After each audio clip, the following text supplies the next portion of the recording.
pour les bateaux de luxe est, je l'avoue, un peu irraisonnée.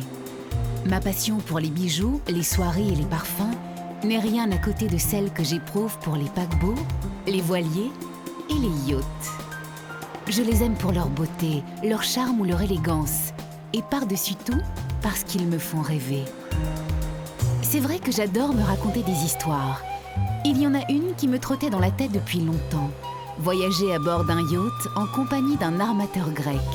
Eh bien, elle s'est réalisée. Je suis à bord du Variety Voyager. 68 mètres de long, 36 cabines.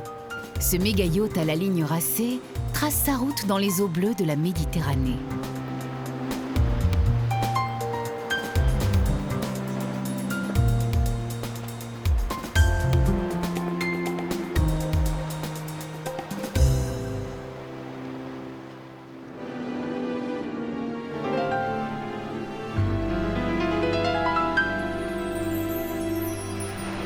On a tous des idées préconçues.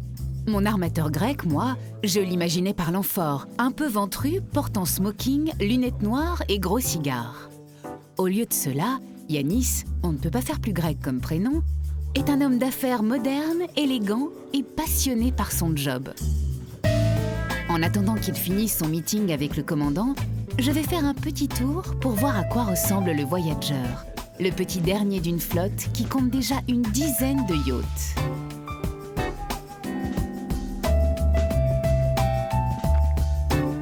Décoration moderne, atmosphère conviviale. Je pense que je vais me plaire à bord.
Lorsque les clients se trouvent à côté d'un grand bateau, ils se rendent compte de la chance qu'ils ont d'être à bord d'un yacht.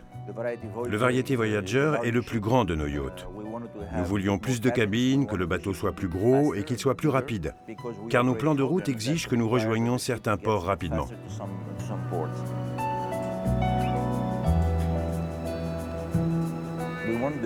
Nous voulions que le bateau ait une ligne moderne, qu'il ressemble à un yacht moderne, comme ceux que l'on voit dans les grandes marinas du monde entier. Le résultat est plutôt réussi. Une silhouette aux lignes tendues, un mélange de puissance et d'élégance.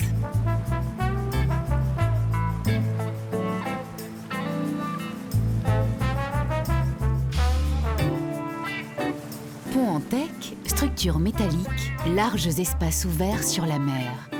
Je me suis rêvé un court instant en unique passagère de ce méga yacht, servi par un équipage de 30 personnes. Et non, je devrais partager ce petit paradis flottant à la surface de la Grande Bleue avec 70 autres amoureux du luxe. Un peu rageant tout de même.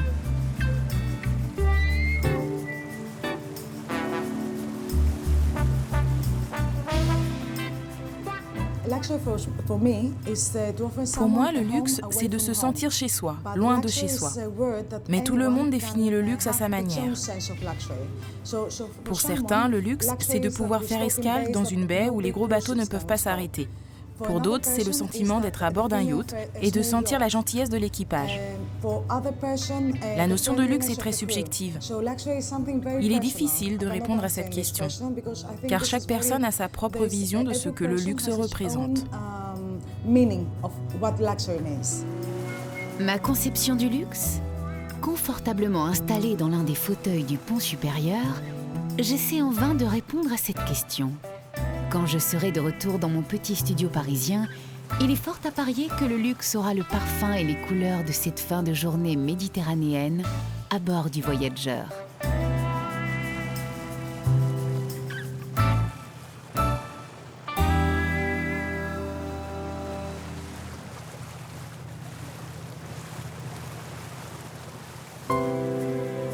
Le grand yacht blanc avait jeté l'ancre pour la nuit au creux d'une baie profonde. Une nuit de rêve. Au matin, il reprend sa route. Réveillé par le ronron des moteurs et le léger mouvement des vagues, je saute de mon lit. Direction le restaurant.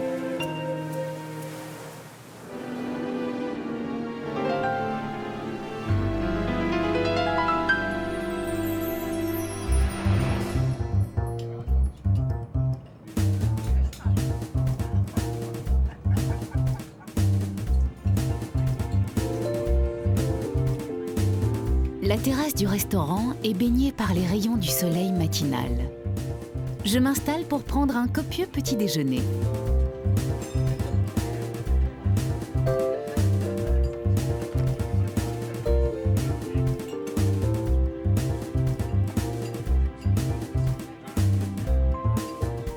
Je suis bientôt rejointe par quelques passagers.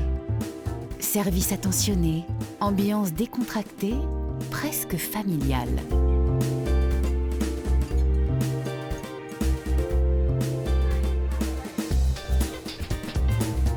Je suis tellement bien que je ne vois pas passer les heures.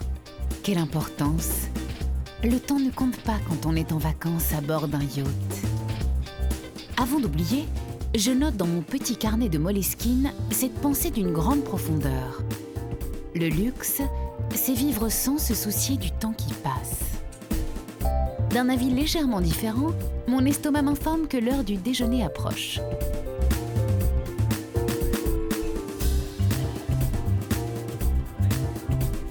Tout sourire, Yanis arrive au restaurant, bientôt suivi par le commandant qui vient déjeuner.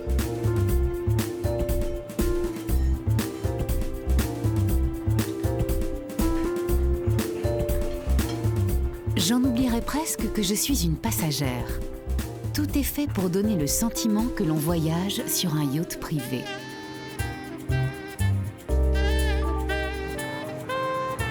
Je n'irai pas jusqu'à dire qu'il s'agit d'un restaurant gastronomique, car la carte des menus change chaque jour. En revanche, je peux dire que c'est un restaurant de type méditerranéen. Nous sommes livrés chaque semaine. Les fruits, les légumes, tout est frais.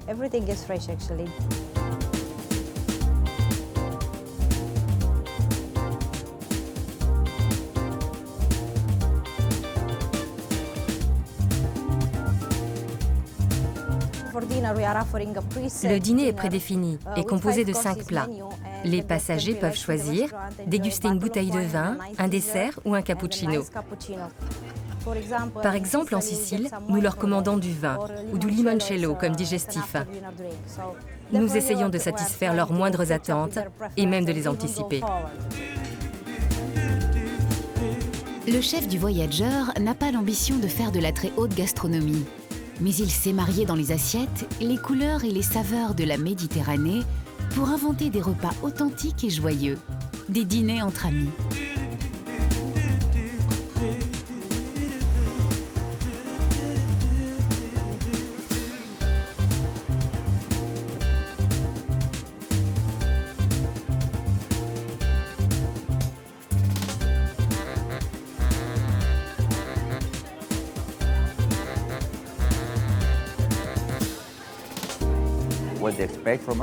Ce à quoi s'attendent les passagers, c'est des repas de qualité. Nous servons nos clients dans un environnement luxueux, dans une belle vaisselle et une belle argenterie. Mais nous faisons plus que ça. Le luxe, c'est de pouvoir être disponible tout le temps. C'est pour ça que les gens louent un yacht. Ils veulent de l'intimité et c'est ce que nous essayons de faire à bord de ce bateau.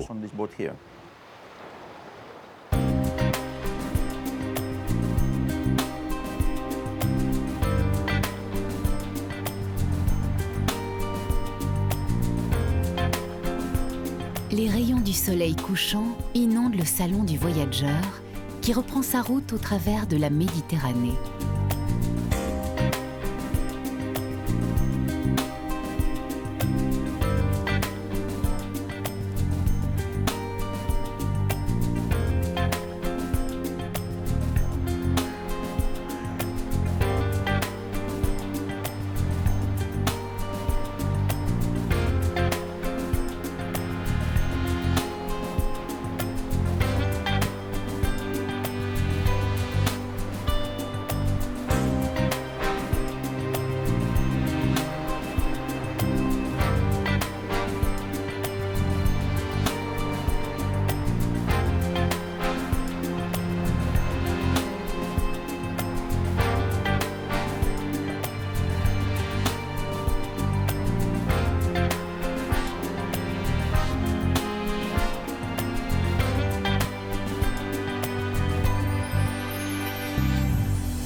Une grasse matinée avec petit déjeuner au lit? Une balade dans les ruelles de cette petite ville italienne dont je n'ai pas retenu le nom? Eh bien, ce sera ni l'une ni l'autre. Je vais prendre soin de moi et m'offrir un massage relaxant au centre de remise en forme. La promenade, ce sera pour plus tard, quand on arrivera à Malte.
Que je m'accordais cette petite parenthèse de plaisir et de bien-être, le voyageur est arrivé à Malte.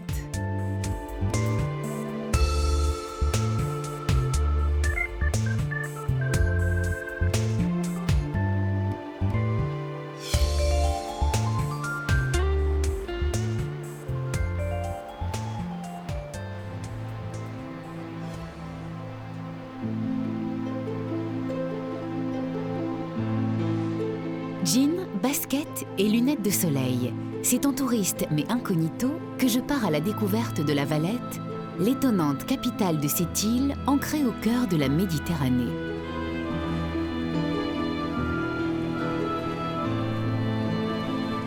Alors que d'ordinaire, je visite plus les boutiques que les musées, je dois avouer que j'ai pris un réel plaisir à flâner dans les ruelles médiévales de cette ville qui a été, c'est la petite note prise en passant à l'accueil du bateau qui l'explique, construite à partir du XVIe siècle par les chevaliers de l'ordre de Saint-Jean de Jérusalem.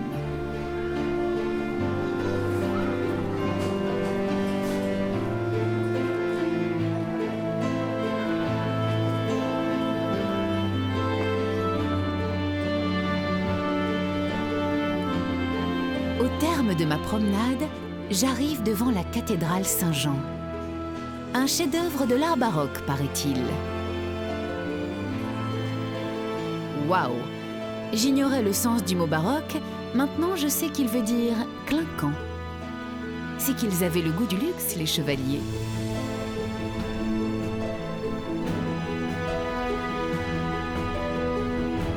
Après un dernier regard panoramique sur cette ville de pierre, je rejoins le port. L'heure du départ approche.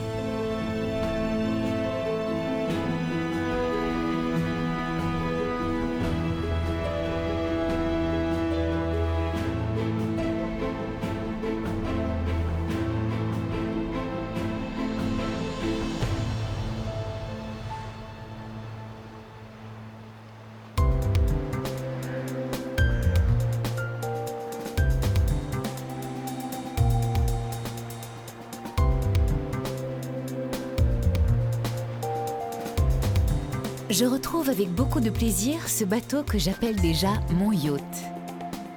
J'ignore sa prochaine destination. Mieux encore, je ne veux pas la connaître. Je m'abandonne au charme de l'imprévu, au mystère de l'horizon. Un petit zeste d'aventure, mais sous contrôle de l'équipage et du capitaine.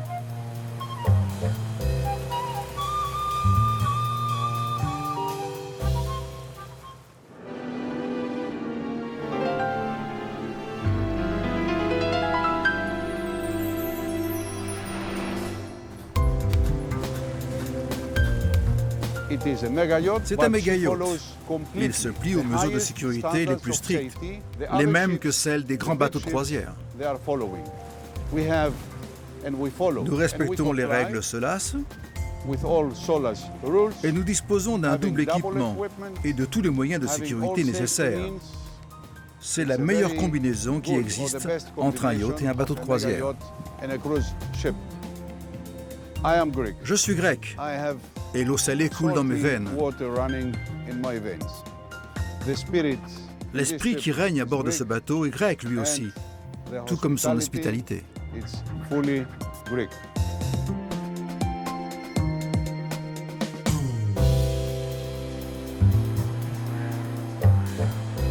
Baignade, massage, détente, cocktail, déjeuner, dîner. Ce rythme infernal me convient à merveille.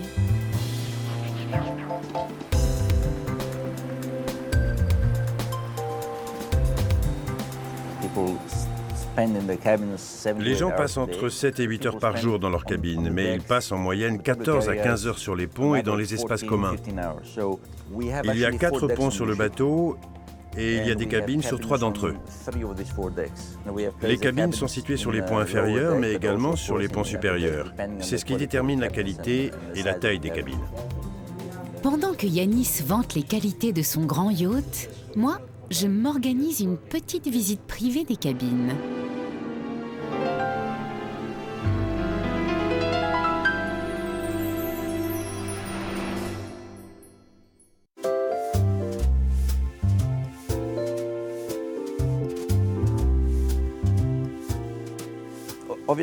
Le luxe transparaît également dans la qualité et la décoration des cabines. Nous souhaitons proposer une ambiance yacht. Et c'est ce qui fait de notre service un service de luxe.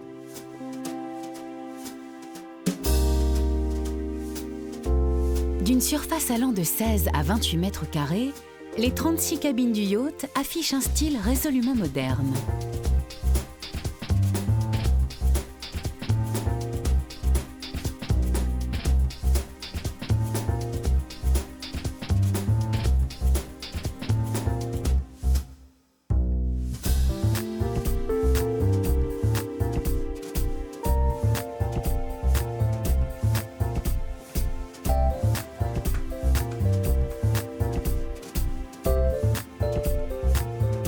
Et voilà ma cabine, confortable et très lumineuse. Cela me change de mon studio parisien, dont l'horizon se limite à l'immeuble d'en face.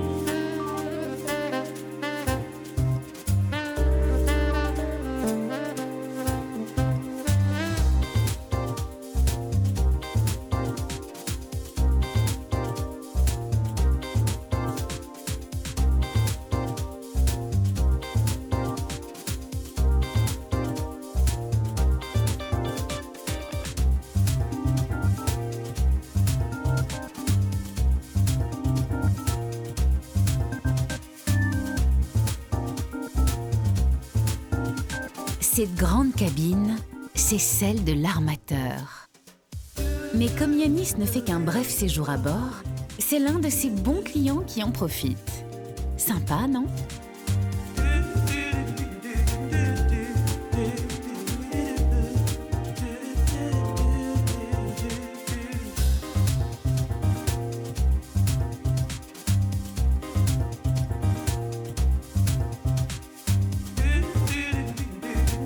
Salon, salle à manger, écran plat, salle de bain en marbre. Par le choix des matériaux, des couleurs et du mobilier, la décoration se veut moderne. Peut-être pas très originale, mais en harmonie avec la silhouette du yacht et les goûts de la clientèle internationale.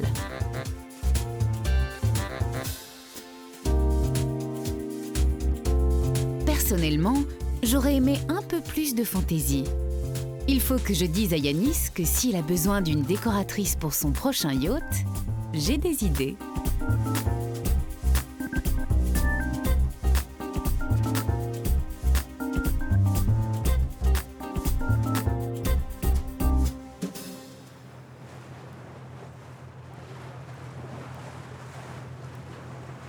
Dans le petit carnet de Moleskine rouge, où je note habituellement mes souvenirs de voyage, j'ai tracé cette fois quelques dessins, croqué quelques portraits. Le capitaine, le serveur du restaurant, ma cabinière, un marin et naturellement Yanis, l'armateur. Un vrai portrait de famille. En leur compagnie, j'ai passé une semaine de rêve à bord de ce yacht de luxe. Grâce à eux, je m'y suis sentie comme chez moi. Si vous regardez attentivement, vous verrez qu'il y a une grande variété de clients à bord, mais ils ont tous un point commun. Ils voulaient une atmosphère plus intime, c'est-à-dire être à bord d'un yacht plutôt qu'être à bord d'un paquebot.